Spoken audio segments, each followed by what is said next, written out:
Morning. সকালটা শুরু করছি গরম গরম এক কাপ চা দিয়ে। বিস্কুট আর জল খাওয়া হয়ে গেছে। আপনারা চা খাচ্ছেন কিনা জানাবেন। আদা দিয়ে দারুণ করে চা, শীতকালে চায়ের চা খাওয়ার আমেজটাই আলাদা। আপনারাও খাচ্ছেন নিশ্চয়ই। এখন 9টা বাজে, এটা আমার সেকেন্ড চা যদিও। এই চা ফা খেয়ে নেবো, খেয়ে তারপরে স্নান করে পুজো করে রান্না বসাবো।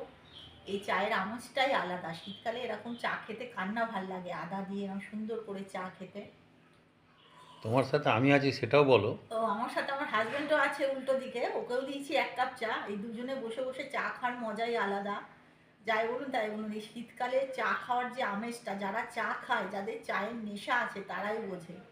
আমেজই আলাদা। এক কাপ চা মুখে তুলতে মনে পড়ে যায় দরজার পাশে দাঁড়িয়ে দাঁড়িয়ে সে হাসে। ভীরু লজ্জায়। ব্যাস, ওর গান বেরিয়ে গেল চা খেতে খেতে। ঠিক আছে, টাটা, আসছি।